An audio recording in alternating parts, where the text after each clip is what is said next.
Welcome to our discussion on the evolution of digital currency, focusing on the original 2019 white paper. We're diving into how cryptocurrency paves the way for everyday folks by building a smart contract platform that's inclusive and peer-to-peer. I'm really excited about this.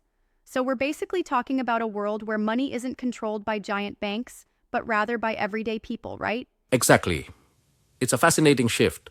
The preface reminds us that our world is getting super digital and cryptocurrencies are the natural next step. It's like we're moving from centralized systems to a more, distributed kind of setup. Yep. So, this white paper is essentially setting the stage for a new kind of currency, one that's not just for tech experts, but really for everyone. Right. It emphasizes building a currency and smart contracts platform that everyday people can secure and operate. The mission is to fuel the world's most inclusive peer-to-peer ecosystem. And that's pretty revolutionary if you think about it. Mm-hmm. And it really challenges the current model, doesn't it? I mean, consider how traditional transactions work. Banks, PayPal, and all that. Their role is critical, but they end up capturing so much value. Exactly. And that's one of the core problems highlighted. The white paper lays out issues like unfair value capture, where intermediaries amass massive wealth while everyday customers It's a get real almost imbalance. nothing back. And then there are the fees. These systems charge steep fees for transactions that often hit the lower income folks the hardest. Right? The fees, censorship, and the permission nature of these old systems really restrict who can participate. It's almost like they're gatekeepers controlling our money. Exactly. That makes Bitcoin so essential, doesn't it? I mean, its launch back in 2009 by Satoshi Nakamoto essentially removed that central control. Absolutely. Bitcoin introduced a peer-to-peer electronic cash system where you no longer need a trusted third party. Instead, transactions are recorded on what they compare to a globally shared Google Sheet. Right, I've heard that analogy before. It really drives the point home. So, this distributed ledger is like having an open public record that's maintained by a decentralized community. It sounds secure, but what about its vulnerabilities? Well, the key is that even though many maintain it, they all reach a consensus on what's true, making fraudulent transactions nearly impossible. It's like a well-orchestrated choir where everyone sings the same note because they have a built-in error-checking mechanism. I get that. And security is further enforced through cryptographic wallets and private keys, so your money is sort of unseizable by any government or institution. Precisely. That's one of the real strengths. The cryptographic underpinning makes the system robust. But then, the white paper takes us into mining, which is a bit like an economic game. Validators have to solve complex puzzles, and the one who does it first gets rewarded. Yep, that's a cool way to look at it. But isn't mining criticized for being energy intensive? You're right, it is. It's like burning money to earn more money sometimes. Each validator expends enormous computing power. But that same energy consumption is what makes the network so secure.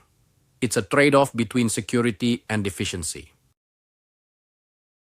Yeah, that definitely needs balancing. So, in a way, the mining process ensures that validators are acting in their own best interest to maintain honest records. Any deviation can be really costly for them. Exactly. It's like an inbuilt self-policing mechanism where the cost to cheat is higher than the potential reward. This system, though not without its issues, upholds integrity in the ledger and discourages fraud. I see. Now back to Pi, it's positioning itself as the digital currency for ordinary people, aiming to overcome these traditional limitations. Would you agree? Absolutely. Pi aims to create a platform that not only builds on blockchain technology, but also addresses the inequality inherent in current systems. Its vision is to be the most broadly used cryptocurrency, essentially making money accessible to Right everyone. on, that's a big claim. But here's a thought. Given that blockchain tech like Bitcoin already exists, Do you think the Pi approach really innovates enough? That's a fair question. The innovation, in my view, is in the accessibility factor. Instead of requiring a lot of technical know how or high end hardware, it's about empowering everyday folks to participate. It's like democratizing access to That digital does sound currency. promising. Yeah, but then, sometimes the focus on inclusivity can mean trade offs in terms of overall security and scalability. How do you think they plan to navigate that? Good point. The white paper suggests that the emphasis on a user centric blockchain is paired with an effort to maintain the strengths of distributed ledgers, immutability, censorship resistance, and so on.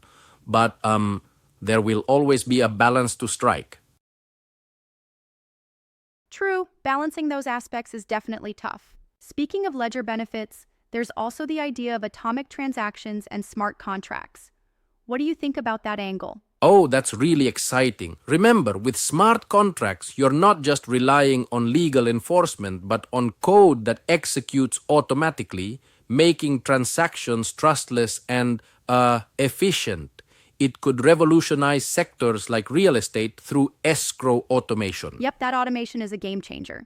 This is reminiscent of the transition from physical contracts to digital ones, offering more security and transparency while removing the middleman, right? Exactly. It's a direct benefit of having a decentralized environment. The immutable nature of blockchain means once a contract is executed, it cannot be tampered with, which is a huge advantage over traditional systems. Integrity is definitely key in transactions.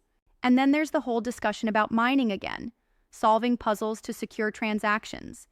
Is this method the only way forward, or could there be alternatives? Well, mining using proof of work is just one breakthrough concept. There are alternative consensus mechanisms like proof of stake that some argue are more energy efficient. However, the white paper sticks with the more tried and tested method.